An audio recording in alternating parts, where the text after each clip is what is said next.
Guitar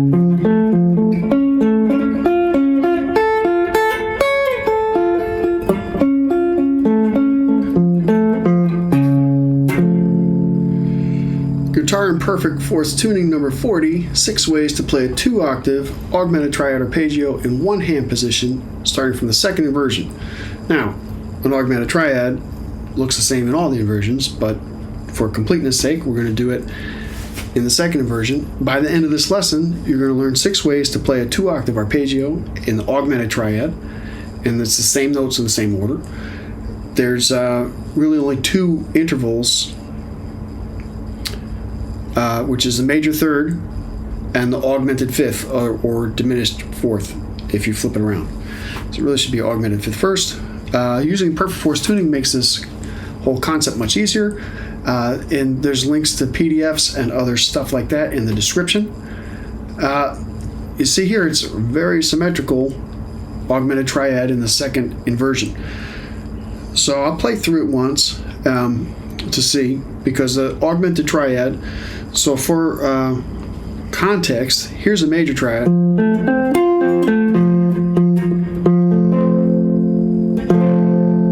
And here's the augmented triad.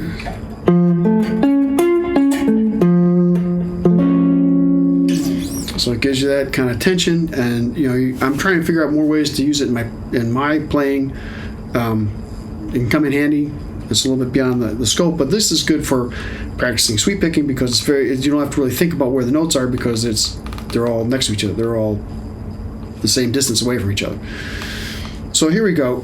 So starting on we're in the key of, our root's going to be on F. So we're going to start on the augmented fifth of F, and I'm just going to play the top row here of the pattern. So sharp fifth, root, major third, sharp fifth, root, major third, and we're going to come up and play the same string pattern across. And so these are the same notes repeated. So we're going to start at the 9th fret, go to the root on the 13th, root on the 8th, root on the 12th. I'm sorry, major third on the 12th, major third on the 7th, augmented fifth on the 11th, augmented fifth on the 6th, root on the 10th, root on the 5th, major third on the 9th, major third on the 4th, and augmented fifth on the 8th. And back down again, augmented fifth, major third, root, major third, root, augmented fifth on the 11th fret, major third on the 7th fret, major third on the 12th fret, root on the 8th fret, a root on the 13th fret, and augmented fifth on the 9th fret.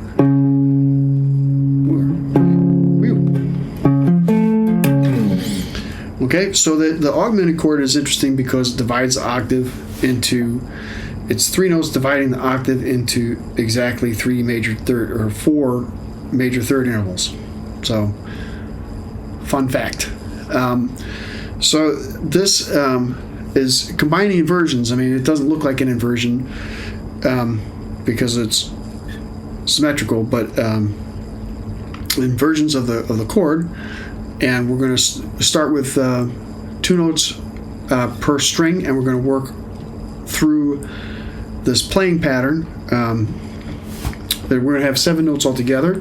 So we're going to have the second inversion. We're going to have the octave of the second inversion, and we're going to go up the 1 note to kind of cap it off, and work with them together like that.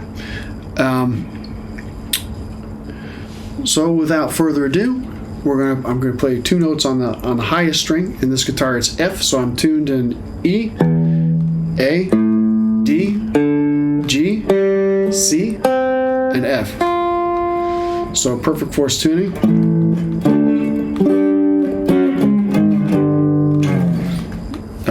Anyway, there we go. So without further ado, augmented fifth on the 9th, root on the 8th, major third on on the 7th, augmented 5th on the 6th fret, root on the 5th fret, major 3rd on the 4th fret.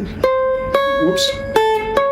So we're using that major 3rd up, interval up to the augmented 5th on the 8th fret, now back down again, augmented 5th, major 3rd on the 4th fret, root on the 5th fret, augmented 5th on the 6th fret, major 3rd on the 7th fret, root on the 8th fret, augmented 5th on the 9th fret, and we'll notice here we have the second inversion, an octave apart, but the exact same finger shape. We're going to go now to 2 notes on the 2nd string. So again on the 9th fret, augmented 5th, root, major 3rd, augmented 5th on the 6th fret, root on the 5th fret, major 3rd on the 9th fret, augmented 5th on the 8th fret, back down again, major 3rd, root on the 5th fret, augmented 5th on the 6th fret, major 3rd on the 7th fret, root on the 8th fret, augmented 5th on the 9th fret. We're going to go now to the 3rd string, augmented 5th on the 9th fret, root on the 8th fret, a major 3rd on the 7th fret, augmented 5th on the 6th fret, up to the root on the 11th, 10th fret, major 3rd on the 9th fret, augmented 5th on the 8th fret, and back down again. Let's go a little quicker, and we'll notice that it's the first inversion repeated. So when we start here, we go up an octave.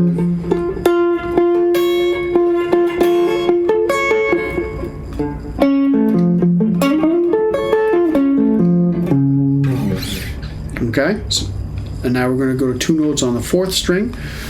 So again, this is a very symmetrical pattern. So augmented 5th on the 9th fret, root on the 8th fret, major 3rd on the 7th fret, augmented 5th on the 11th fret, root on the 10th fret, major 3rd on the 9th fret, augmented 5th on the 8th fret, and back down again, augmented 5th on the 8th, major 3rd on the 9th fret, root on the 10th fret, augmented 5th on the 11th fret, major 3rd on the 7th fret, root on the 8th fret, augmented 5th on the 9th fret. And here we'll see the second inversion, an octave apart. Now we saw the same notes over here.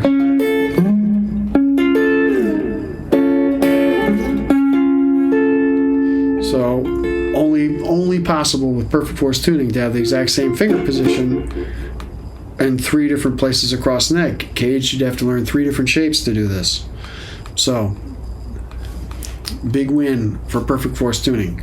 Okay, second and last, 2 notes on the 5th string. So we start on the 9th fret again with the augmented 5th, root on the 8th fret, major 3rd on the 12th fret, augmented 5th on the 11th fret, root on the 10th fret, major 3rd on the 9th fret, and augmented 5th on the 8th fret. Now coming back down again, 5th, augmented 5th, major 3rd, root, augmented 5th, major 3rd, root, 5th, augmented 5th.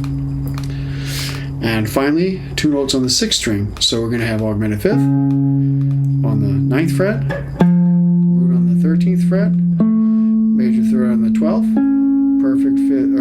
augmented 5th on the 11th fret, root on the 10th fret, major 3rd on the 9th fret, augmented 5th on the 8th fret, and now back down again, augmented 5th on the 8th fret, major 3rd on the 9th fret, root on the 10th fret, augmented 5th on the 11th fret, major 3rd on the 12th fret, root on the 13th fret,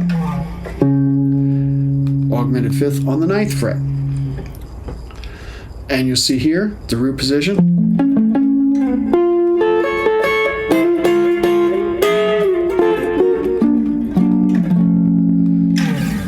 So that's your root position in 2 octaves, across 2 octaves. And there we have it. So I recommend learning this. Listen slowly. Use your fingers to get this sound under your hands. The augmented triad sound is this very interesting sound, but it's not a very common sound. So it's good to get these riffs to work on for going outside, and you know it has to do with the harmonic minor and other stuff. But it sounds, if you can pull it off and you're confident in what you do, it can sound pretty cool. So there you go. Here's a couple of books that I have written so far, and the first one is transitioning from a caged knowledge base into a perfect fourths knowledge base. For somebody, it's intended for people who've been playing for a while, like myself, believe it or not. And then the next book is about triads. It's a pretty comprehensive dive into triads.